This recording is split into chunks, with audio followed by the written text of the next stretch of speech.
ये साडा अज बहुत ही साडे लिए कि गुरु तेग बहादुर जी के 350 साल जो उन्होंने कुर्बानी है, जो उन्होंने शहीदी है,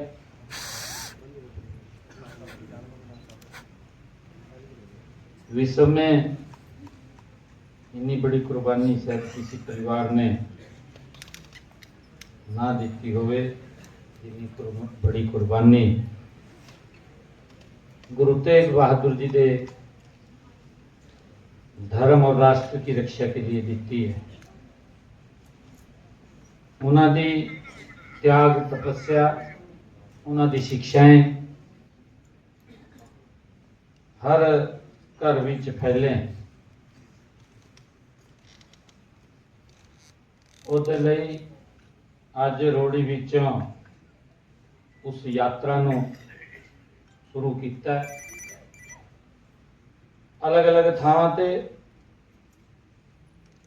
4 यात्राएं पूरे हरियाणा प्रदेश से वो चलनी है। और 24 तारीख नूं कुरुक्षेत्र भी से एकत्र होनी और 25 तारीख नूं गुरु तेग बहादुर जी के 350वें शहीदी दिवस पे एक बड़ा समागम वो कुरुक्षेत्र विच होना है। उन्होंने गुरु तेग बहादुर जी को समर्पित 1 नवंबर से हरियाणा प्रदेश में अलग अलग कार्य चल रहे हैं। उस यात्रा का जिम्मा हरियाणा गुरुद्वारा प्रबंधक कमेटी उन्होंने अपने हाथ में लिया है और सरकार ने निर्णय किया कि गुरु तेग बहादुर जी का 350 साला बड़े पद्धर से मनाया जाएगा। और उस लिए बहुत सारे कार्यक्रम, चाहे ब्लड डोनेशन का कैंप, बच्चों द्वारा वाल पेंटिंग या उन्होंने द्वारा उन्होंने जीवन पे कोई लेख लिखने और अलग अलग कई कार्यक्रम उन्होंने समर्पित गुरु तेग बहादुर जी ने ये पूरे हरियाणा विच चल रहे हैं। और आज उसी कड़ी विच यह सेमिनार गुरु तेग बहादुर जी को समर्पित आज इस सेमिनार का आयोजन हो रहा है। आज इस मौके ते साडे विचों श्री मुकेश गर्ग जी, जगदीश चोपड़ा जी और हमारे गोविंद कांडा जी, प्रोफेसर जगवीर सिंह जी, प्रोफेसर कुलदीप चंद अग्निहोत्री जी, हमारे vice chancellor Chaudhary Devilal university Sirsa professor Vijay Kumar ji, Raj Nehru ji, Parbleen ji और हमारे बीच में पद्म श्री बाबा गुरसिंह जी और उपस्थित सभी प्यारी साध संगत जी, भाइयों और बहनों, एक फतेह बुलाइए। वाहेगुरु जी का खालसा, वाहेगुरु जी की फतेह। प्यारी साध संगत जियो, मेरे लिए बहुत ही सौभाग्य है कि मुझे आज संतों और विद्वानों के बीच आकर गुरु तेग बहादुर जी जिन्होंने हिंद की चादर भी कहने के जीवन पर चर्चा करने का ये अवसर मिला है। मैं इस राष्ट्रीय सेमिनार में भाग ले रहे हमारे देश और विभिन्न प्रांतों से आए हुए हमारे संतगण, विद्वान मैं आप सबका इस अवसर पर स्वागत करता हूं, आप सबका धन्यवाद करता हूं। मित्रों, आज इस सेमिनार के माध्यम से हम इतिहास के वो पन्ने खोल रहे हैं जिनका हर क्षण त्याग, तपस्या, बलिदान और मानवीय मूल्यों के संरक्षण के लिए सबसे ऊंची मिसाल रहा है। हम सब जानते हैं कि आज हम उस अखंड आध्यात्मिक शक्ति का स्मरण कर रहे हैं जिसने पूरी मानव सभ्यता को यह संदेश दिया कि धर्म का अर्थ केवल अपना धर्म बचाना नहीं, जिनसे हमें प्रेरणा मिलती है, जिनसे शिक्षा मिलती है कि धर्म का अर्थ केवल अपना धर्म बचाना नहीं है, बल्कि धर्म का अर्थ पूरे विश्व का नैतिक विवेक बचाना है। साथियों, हिंद की चादर श्री गुरु तेग बहादुर जी 17वीं शताब्दी के वह पवित्र शक्ति है जो राजसी ताकत के सामने कभी उन्होंने शीश नहीं झुकाया। हम सब उनके इतिहास के बारे में जानते हैं, जो दमन के सामने नहीं टूटी,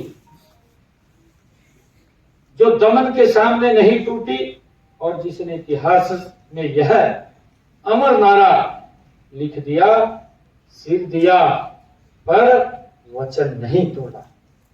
यह हमें प्रेरणा मिलती है गुरु तेग बहादुर जी के उस जीवन से। मित्रों, गुरु तेग बहादुर जी का बलिदान केवल सिख इतिहास ही नहीं, बल्कि यह मानव सभ्यता का सबसे पवित्र एवं ऊंचा ये गुरु तेग बहादुर जी का त्याग है। ऐसे महावीर और त्यागी महापुरुषों के शिष्य भी उनके साथ दिखाई गई राह पर अडिग रहे हैं। जब हम उस इतिहास को देखते हैं कि जो गुरु के सच्चे भक्त भी थे, जो गुरु को मानने वाले लोग थे, उनका भी त्याग वो अडिग है। उनके साथ हम सब जानते हैं कि अनेक गुरु शिष्यों ने भी अपना जीवन कुर्बान किया है। उनमें 4 नाम वो प्रमुख तौर से लिए जाते हैं जिनके बारे में इस सेमिनार में बोलने वाले और वक्ता जो चर्चा वो करेंगे उसके ऊपर वो प्रकाश भी डालेंगे। हम सब जानते हैं कि ऊपर उठकर वो उठे हुए थे। इतिहास इस बात का साक्षी है कि भाई मतीदास जी, अभी मैं बाहर जो बच्चों ने पेंटिंग बनाई है उनके जीवन के ऊपर मैं उसको देख रहा था। भाई मतीदास जी किस प्रकार से उनको आड़े से काट दिया गया, ये वहां तक नहीं की, उन्होंने झुके नहीं, उस कष्ट को, उस दर्द को वो इस प्रकार से गुरु के चरणों में बैठ करके उस पीड़ा से ऊपर उठ करके उसको सहन किया है। इतिहास साक्षी है, हम सब जानते हैं। भाई मतीदास जी, उनको इस प्रकार से आरे में वो चीर दिया गया, लेकिन उनके चेहरे पर ना तो भय दिखाई दिया, बल्कि गुरु भक्ति का तेज उनके चेहरे के ऊपर दिखाई दी। साथियों, इसी प्रकार हम सब जानते हैं कि भाई सतीदास जी, जिनको कपास में लपेटकर जिंदा जला दिया गया, वो कुर्बानियां, वो इतिहास और उनकी जुबान पर वैराग्य और सत्य का ही मंत्र था। साथियों, भाई जयललिता जी, जिनको उबलते खोलते तेल में डाल दिया गया था, पर यह पीड़ा उनकी करुणा, अदम्य साहस और अटूट श्रद्धा को हिला न सके, हम सब जानते हैं। और एक और साथियों, भाई जैता जी अपने अदम्य साहस से मुगलों की नाक के नीचे से गुरुजी का जो बलिदानी शीश दिल्ली से अनंतपुर साहिब तक पहुंचाया, ये ऐसे महान जिन्होंने बड़ी कुर्बानियां उसके साथ दी हैं, ऐसे महान व्यक्तित्व थे। और ये 4 व्यक्तित्व नहीं, ये इस 4 स्तंभ के रूप में जाने जाते हैं। इसके सच्चाई के, साहस के, अड़िग चरित्र के और अपराजिता आत्मसम्मान के ये महानायक है। साथियों, इसके अंदर अगर हम देखते हैं, जब भाई जैता जी गुरुजी का शीश लेकर के जब औरंगजेब ने फरमान जारी किया लाल किला से कि गुरुजी के शीश को धड़ से अलग कर दिया जाए, और वो कर दिया गया। और भाई जैता जब उस शीश को लेकर के गए, उसके पीछे मुगल सेना लग गई, क्योंकि औरंगजेब नहीं चाहता था कि यहां से कोई उसको उठा करके कहीं ले जाए। परंतु वो महान नायक भाई जैता जी उस शीश को लेकर के चल पड़े, और मुगल सेना उसके पीछे चली गई कि उसको शीश को नहीं ले जाने देंगे। हम सब जानते हैं कि हमारे दिल्ली के पास ही जब वो निकल करके आए तो बड़खालसा गांव में जब मुगल सेना उनके पीछे लगी हुई थी, एक और गुरु का शिष्य इसी यात्रा के अंदर, इसी बलिदानी के अंदर इतना बड़ा बलिदान उसका रहा है, खुशहाल सिंह जी। उन्होंने देखा कि भाई जैता जी गुरु के शीश को लेकर के जा रहे हैं और मुगल उसका पीछा कर रहे हैं। औरंगजेब ने फरमान जारी किया कि गुरु के शीश को कोई लेकर के ना जा सके, और उसके पीछे मुगल सेना लगी हुई। परंतु खुशहाल सिंह ने कहा भाई जैता जी को कि गुरु जी का शीश मेरे शीश से मिलता है, और मैं अपना शीश काट करके दे देता हूं, ये जाकर के औरंगजेब को दे देना, और गुरु जी के इस पवित्र शीश को आप लेकर के अनंतपुर साहिब की तरफ चले जाएं।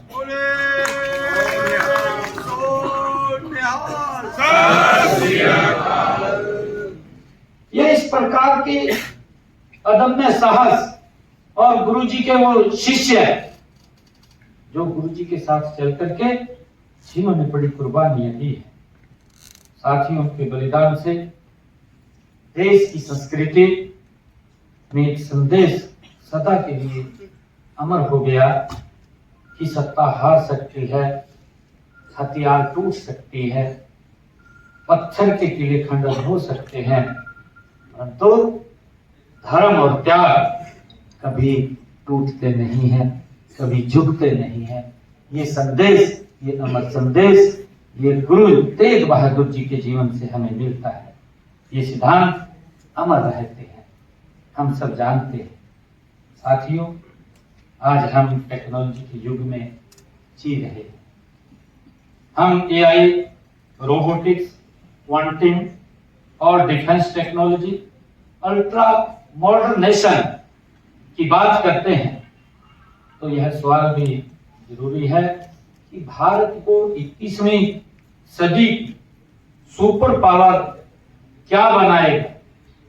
क्या बनाएगा? तो अगर उसको बनाएगा ज्ञान, ताकत या तकनीकी नहीं, सभी शक्ति वाले हथियार, अंत में एक दिन उनको जंग खा जाता है। इसलिए आज भारत को शक्ति देगा नैतिक आधार, आध्यात्मिकता, दृढ़ता और बहादुरी, ये भारत को शक्ति देगा और उसको आगे बढ़ाएगा। साथियों, ये तीनों गुण हम सब जानते हैं कि ये तीनों गुण सबसे ऊंचे रूप में जिसके जीवन में दिखते हैं, वे हैं हिंद की चादर गुरु तेग बहादुर जी और उनके महान साथी हम सब जानते हैं। साथियों, उनका दर्शन क्या था, हम सब ये भी देखते हैं कि उनका दर्शन क्या था। भय कहाँ है, जब आत्मा निर्भय है तो हार कहाँ है। जब आत्मा निर्भय है तो हार कहाँ है। जब लक्ष्य न्याय का है तो मृत्यु कहाँ है। हम सब इसके बारे में जानते हैं। जब जीवन सत्य के लिए जिया गया, जब जीवन सत्य के लिए जिया गया, यही दर्शन भारत की सभ्यता का मनोवैज्ञानिक बन गया है। साथियों, आज जब बच्चों को 24 घंटे मोबाइल व सोशल मीडिया के शोर में मूल्य सिखाना कठिन हो गया है, आज हम देखते हैं कि बच्चे लगे हुए हैं, एक या तो टीवी के सामने वो कार्टून का आ जाएगा, कार्टून के अंदर लगे हुए हैं, या फिर मोबाइल के अंदर लगे हुए हैं, मोबाइल को छोड़ते नहीं एक मिनट भी। तो उसके समय में हम उनको कैसे उस जो गुरुओं ने हमें रास्ता दिखाया है, जो शिक्षा दी है, उसके साथ कैसे जोड़ सकते हैं। जब युवाओं के सामने अति प्रतिस्पर्धा, मानसिक दबाव और कंपनसेशन कल्चर की चुनौतियां हैं, तब श्री गुरु तेग बहादुर जी और ये हमारे चारों शहीद नई जनरेशन के लिए लाइट हाउस का ये काम कर रहे हैं। साथियों, आज भारत विश्व में क्या संदेश दे सकता है। श्री गुरु तेग बहादुर जी ने कश्मीर के हिंदुओं की रक्षा के लिए उन्होंने सिर देकर राष्ट्र की अस्मिता को बचाने का काम ये गुरु तेग बहादुर जी ने किया है। ये हम सब जानते हैं। उन्हीं की शिक्षाओं के अनुरूप आज देश के यशस्वी प्रधानमंत्री आदरणीय नरेंद्र मोदी जी के कुशल नेतृत्व में भारत मानवता के यूनिवर्सल प्रोटेक्शन का नेता बनकर के खड़ा हुआ है। साथियों, भारत आज वर्ल्ड विजन लेकर चल रहा है। भारत आज one earth, one family, one future, यह गुरुओं की शिक्षाओं और परंपराओं का ये पूरी दुनिया के अंदर आज विस्तार हो रहा है। ये हम सब के लिए गर्व की बात है। साथियों, मुझे खुशी है कि गुरु तेग बहादुर जी और उनके शिष्यों जैसे महापुरुष संसार को समझा गए कि धर्म केवल किताबी नहीं है, कर्म है, धर्म सुरक्षा भी है और धर्म संरक्षण भी है। ये गुरु तेग बहादुर जी और उनके शिष्य हमें ये शिक्षा देकर के गए हैं। साथियों, आज हम उन महापुरुषों के चरणों में नमन करते हैं, हम प्रण करते हैं कि उनके बलिदान के केवल स्मरण नहीं करेंगे, बल्कि जीवन में भी हम उनको धारण करेंगे। हमें ये शिक्षा इनसे मिलती है। उनकी शिक्षा केवल हिस्ट्री बुक नहीं है। हम सब बोलते हैं कि किताबों के अंदर हम पढ़ लेंगे, ये किताबी ज्ञान नहीं है। ये जो उनकी शिक्षा है, ये केवल हिस्ट्री बुक नहीं है, ये फ्यूचर का और ब्लूप्रिंट हम मिलकर के उनसे शिक्षा लेकर के उसको बनाने का काम करेंगे। ये हमने आज संकल्प लेने की आवश्यकता है।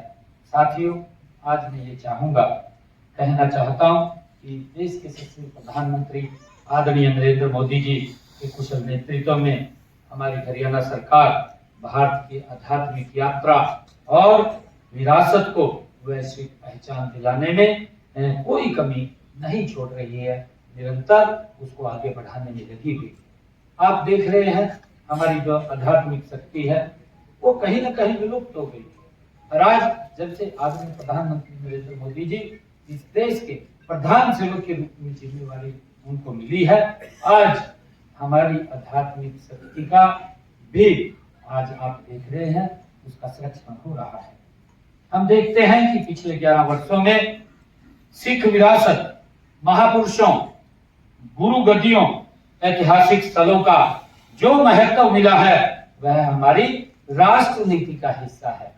साथियों, गुरु नानक देव जी का हम सब जानते हैं कि गुरु नानक देव जी का जब 550वां जयंती उनके प्रकाश पर्व को लेकर के आज गुरु तेग बहादुर जी के 350वें शहीदी दिवस स्मृति वर्ष तक भारत गति से आगे बढ़ रहा है। साथियों, आप जानते हैं कि पिछले दिनों जब 84 के दंगे हुए, अभी पिछले दिनों हमने अपनी विधानसभा के अंदर एक रेजुलेशन पास किया और रेजुलेशन के अंदर क्योंकि जब 84 के दंगे हुए और विशेषकर टारगेटेड करके एक वर्ग को किस प्रकार से उनको मौत के घाट उतार दिया गया, ऐसे प्रभावित परिवारों के लिए हमने ये निर्णय किया कि हमारी सरकार ऐसे परिवारों के एक सदस्य को हरियाणा सरकार में नौकरी देगी। और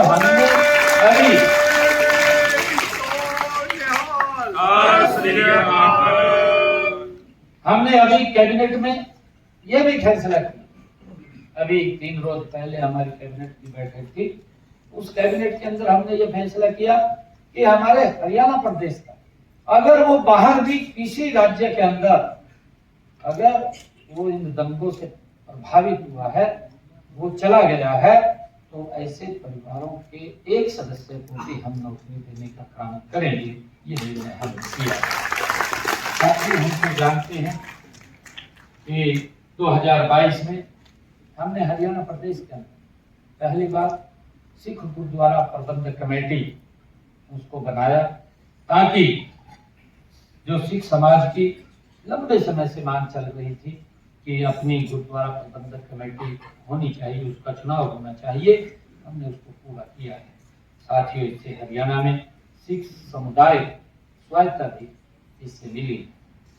साथियों, मैं कहना चाहूंगा कि हम सब जानते हैं मैं शिक्षा की पवित्र भूमि के ऊपर खड़ा हूँ, जिस भूमि को गुरु नानक देव जी 40 दिन तक इस पवित्र भूमि के ऊपर रह करके जिन्होंने समाज को शिक्षा दी है, तपस्या की है, उनकी तपस्या और समाज को जो शिक्षाएं दी हैं, उस पवित्र भूमि जो चिल्ला साहिब के नाम से हम उसको जानते हैं, उसकी 70 कनाल भूमि जब मेरे ध्यान में आई, हमने कैबिनेट की बैठक के अंदर ये निर्णय कर दिया कि ये सारी की सारी 70 कनाल भूमि ये चिल्ला साहिब गुरुद्वारा के नाम बिना किसी भी पैसा के उसके नाम कर दी जाएगी।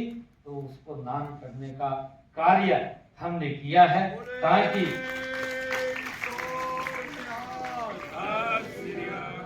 जिस पवित्र भूमि पर गुरु नानक देव जी आकर के हम सबको शिक्षाएं दी हैं, वो भूमि जो हमारी साध संगत जी वहां पर शीश नवाने के लिए आती है, वो उनके काम आए। साथियों, इसी प्रकार गुरुग्राम यमुनानगर के अंदर जो मेडिकल कॉलेज बन रहा है, अभी जल्दी ही वो बन करके देश हमारे प्रदेश के लोगों को समर्पित होगा। मेडिकल कॉलेज यमुनानगर में हमने जिसका नाम हिंद की चादर गुरु तेग बहादुर जी के नाम से उसका रखा है। साथियों, इसी प्रकार हमने अगर हम देखें असंत के अंदर जो हमारा कॉलेज है राजकीय महाविद्यालय, उसका नाम भी हमने सरबंस दानी गुरु गोविंद सिंह जी के छोटे बेटे बाबा फतेह सिंह जी के नाम रखने का काम हमारी सरकार ने किया है। साथियों, इसी प्रकार हम सब जानते हैं कि लखनऊ साहिब में माता गुजरी देवी जी जो गुरु गोविंद सिंह जी की ननिहाल है, उस स्थल के ऊपर हमने माता गुजरी देवी जी के नाम से VLDA कॉलेज बनाने का भी निर्णय हमने किया है। साथियों, इसी प्रकार हम सब जानते हैं कि हमने पिछले दिनों 27 अक्टूबर को जो लोहगढ़ यमुनानगर में बाबा बंदा सिंह बहादुर स्मारक का उसका शिलान्यास भी हमने किया है, ताकि बाबा बंदा सिंह बहादुर जिन्होंने जो प्रमुख सेनापति के रूप में जिन्होंने कार्य किया और लगातार जो मुगलों को मात देते थे और उन्होंने कभी भी पीछे नहीं है और लगातार वो मुगलों को यहाँ पर जो अत्याचार करते थे उसके प्रति वो लगातार संघर्ष करते रहे, लड़ते रहे। उनकी याद में भी हमने वहाँ पर एक उनके नाम से स्मारक बनाने का निर्णय वो किया है। और इसी प्रकार हमने ये भी निर्णय किया है कि हरियाणा सरकार ने कि चाहे हमारे जो श्रद्धालुगण हैं, श्रद्धालुगण हजूर साहिब की यात्रा पे जाए, जो हजूर साहिब गुरुद्वारा है वहाँ पर अगर कोई जाना चाहे, या ननकाना साहिब गुरुद्वारा जाना चाहे, हेमकुंड साहिब गुरुद्वारा साहिब जाना चाहे, या पटना साहिब गुरुद्वारा जाना चाहे, तो इन जाने वाले हमारे प्रदेश के तीर्थ यात्रियों को वित्तीय सहायता उपलब्ध कराने का भी निर्णय हमने एक योजना बना करके, और स्वर्ण जयंती गुरु दर्शन योजना, स्वर्ण जयंती गुरु दर्शन योजना के माध्यम से हम योजना हमने जो शुरू की है उसके माध्यम से उनको भेजने का काम हमारी सरकार करती है। साथियों, हम लगातार गुरु तेग बहादुर जी के जो उनके कार्य हैं, जो शिक्षाएं हैं, जिसका मैंने जिक्र भी किया है, ये हमने ये जो 350 साल उनका शहीदी दिवस हम सब मना रहे हैं, ये इसमें ज्यादा से ज्यादा लोगों तक हमारे गुरुओं की वो शिक्षाएं, वो बातें, वो जन जन तक पहुंचनी चाहिए। वो इतिहास अगर हम अपने पूर्वजों के, अपने गुरुओं के जो हमें मार्ग दे करके गए हैं, उस मार्ग को हम आगे बढ़ाने का हम काम करेंगे, और लगातार सरकार उसके अंदर निरंतर काम कर रही है। और मैं अंत में इस सेमिनार में भाग लेने वाले हमारे विद्वानों को एक बार फिर मैं इन सब का अभिनंदन भी करता हूँ, इन सब का धन्यवाद भी करता हूँ, और साथ ही कामना करता हूँ कि समूची मानवता पर गुरु साहिब की ये कृपा बनी रहे। मैं ऐसी गुरु के चरणों में प्रार्थना भी करता हूँ। इन्हीं शब्दों के साथ वाहेगुरु जी का खालसा, वाहेगुरु जी की फतेह। और आज मैं इस घोषणा भी करना चाहूँगा कि गुरु तेग बहादुर की चाकर कहते हैं, गुरु तेग बहादुर जी जो उनके 350वें शहीदी दिवस पर हम भावपूर्ण नमन उनको कर रहे हैं। उनके त्याग, धर्म और मानवता के प्रति समर्पण से प्रेरणा लेते हुए मैं इस विश्वविद्यालय चौधरी देवीलाल ये यूनिवर्सिटी के में गुरु तेग बहादुर अनुसंधान के एक उनके नाम से चेयर की मैं यहाँ पर आज घोषणा भी करता हूँ कि गुरु तेग बहादुर जी के नाम से इस विश्वविद्यालय में एक चेयर स्थापित होगी, जिससे हमारे बच्चे उसके ऊपर रिसर्च कर सकेंगे, उसको जान सकेंगे, और उसके ऊपर रिसर्च करेंगे तो उस इतिहास के बारे में आने वाली हमारी पीढ़ियों को उसके बारे में ज्ञात होगा। तो मैं उसकी भी आज घोषणा करता हूँ। इन्हीं शब्दों के साथ आप सबका मैं बहुत बहुत धन्यवाद करता हूँ। वाहेगुरु जी का खालसा, वाहेगुरु जी की फतेह। मानयोग मुख्य मंत्री जी ਤੁਹਾਡਾ ਕਿ ਤੁਸੀਂ ਸਾਡੀ ਇਸ ਯੂਨੀਵਰਸਿਟੀ ਨੂੰ ਇਹ ਮਾਣ ਬਖਸ਼ਿਆ ਕਿ ਗੁਰੂ ਤੇਗ ਬਹਾਦਰ ਜੀ ਦੀ